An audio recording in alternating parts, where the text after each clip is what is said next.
बच्चों, इंटर का एक चैप्टर है जिसका नाम साइंटेक्स है। तो साइंटेक्स पार्ट 2 नंबर का आता है आपके पेपर में बच्चों, और ये बहुत ही इंपॉर्टेंट होता है। सबसे पहले ये जानने की कोशिश करेंगे कि साइंटेक्स होता क्या है या इसकी मीनिंग क्या है।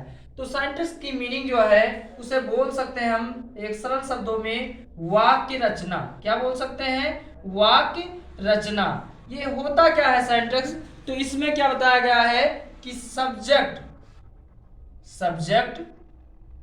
प्लस वर्ब का क्या होता है? एग्रीमेंट होता है। सब्जेक्ट और वर्ब का क्या होता है? एग्रीमेंट।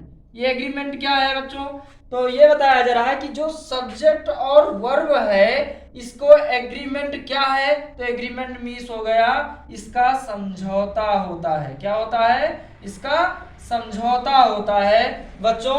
तो ये समझौता कैसा समझौता? कहने का मतलब ये हुआ कि आपका जो सब्जेक्ट है, यदि आपका सब्जेक्ट क्या है, अगर आपका सब्जेक्ट जो है वो है सिंगुलर, अगर आपका सब्जेक्ट जो है वो है सिंगुलर, तो आने वाला जो वर्ब होगा वो भी क्या होगा? सिंगुलर होगा।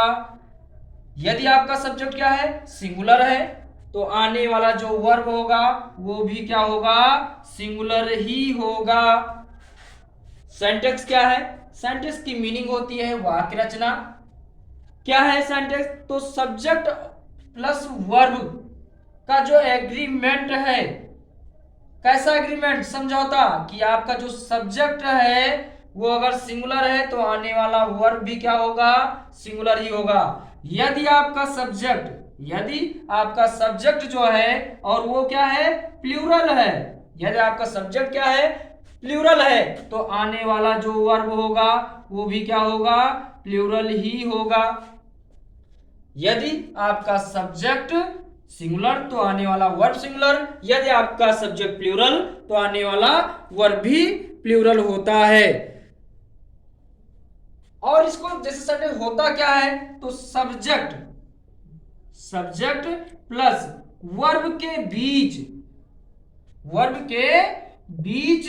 सब्जेक्ट और वर्ब के बीच में जो समझौता होता है, समझौता मतलब बोल दिया जाए तो एग्रीमेंट, जो एग्रीमेंट होता है उसी को सेंटेक्स कहा जाता है। उसी को सेंटेक्स कहा जाता है। सेंटेक्स क्या होता है? तो सेंटेक्स सब्जेक्ट और वर्ब के बीच जो एग्रीमेंट होता है उसी को सेंटेक्स कहा जाता है।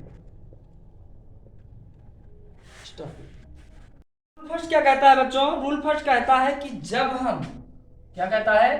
कि जब हम किसी दो नाउन को noun plus and plus noun को जोड़ेंगे तो आने वाला जो वर्ब होगा वो क्या होगा? प्लूरल होगा। आने वाला वर्ब क्या होगा? प्लूरल होगा। ये रूल क्या कहता है कि आने वाला वर्ब जो होगा वो प्लूरल होगा। जब हम किसी दो नाउन को आपस में एंड से जोड़ते हैं तो मतलब आने वाला वर्ब क्या होगा? प्लूरल होगा। जैसे Ramesh and Raju is playing cricket. और एक हो गया रीता एंड चंदा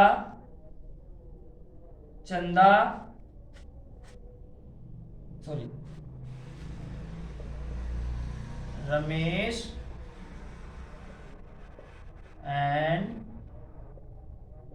राजू आर प्लेइंग क्रिकेट। क्या होगा? कौन सा सेंटेंस सही है? तो दूसरा सेंटेंस जो है, पहला है Ramesh and Raju is playing cricket. अब रमेश क्या है? ये हो गया रमेश, ये हो गया आपका राजू। अब ये बताओ एक पर्सन से ये दो पर्सन हो गए, मतलब एक पर्सन से मतलब एक से ज्यादा, और more than one is called plural. More than one is called plural. क्या हो गया, जब दो पर्सन हो गए तो आने मतलब ये प्लूरल हो गया आपस में, तो दूसरा सेंटेंस बिल्कुल से सही है और पहला सेंटेंस क्या है, बिल्कुल से गलत है। दूसरा देखते हैं कॉन्सेप्ट में, bread, bread and butter, bread and butter are my delicious food.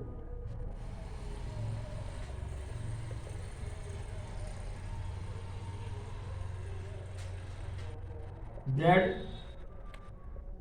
And butter, bread and butter is my delicious food.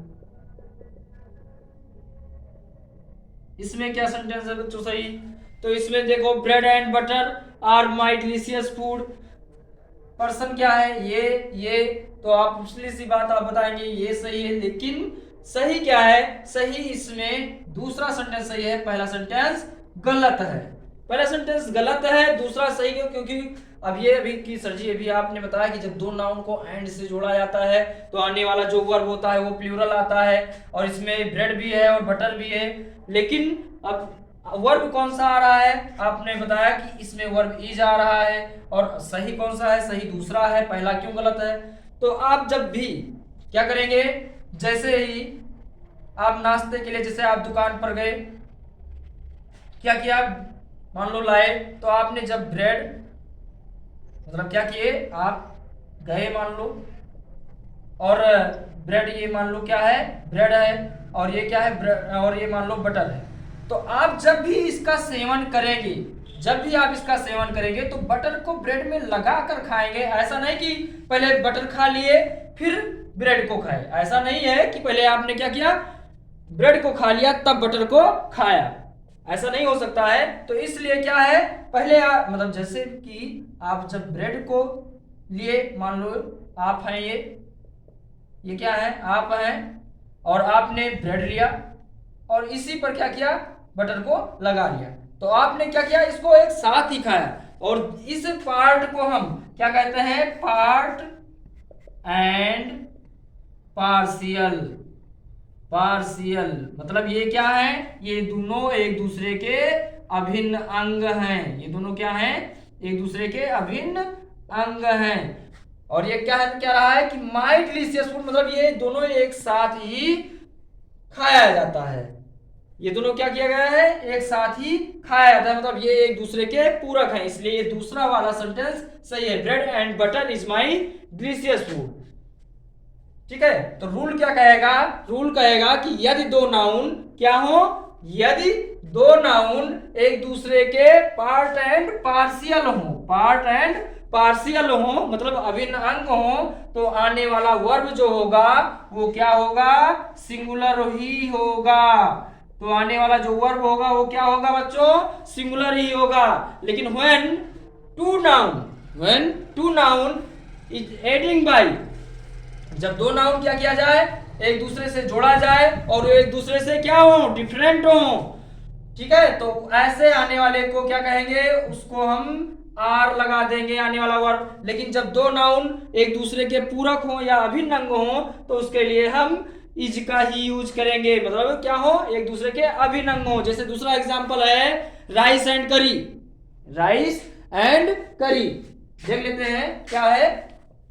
दूसरा एग्जांपल है कि राइस एंड करी इज क्या लगा दिया जाए, इज या are, my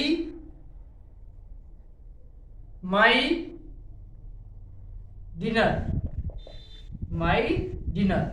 rice and curry is my dinner या are my dinner, तो क्या करेंगे, अब इसमें भी बच्चों आप देख लीजिए, राइस एंड करी, ये मान लो राइस हो गया भाई, ये क्या हो गया, राइस हो गया। ये मान लो क्या हो गया, कढ़ी हो गया।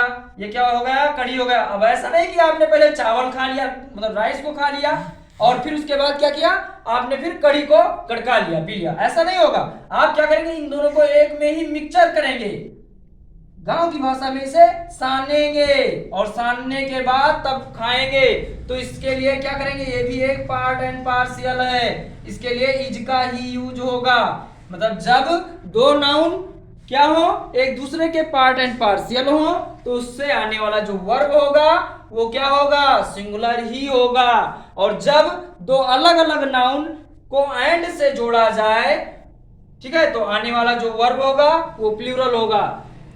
तो बच्चों ये समझ में आया।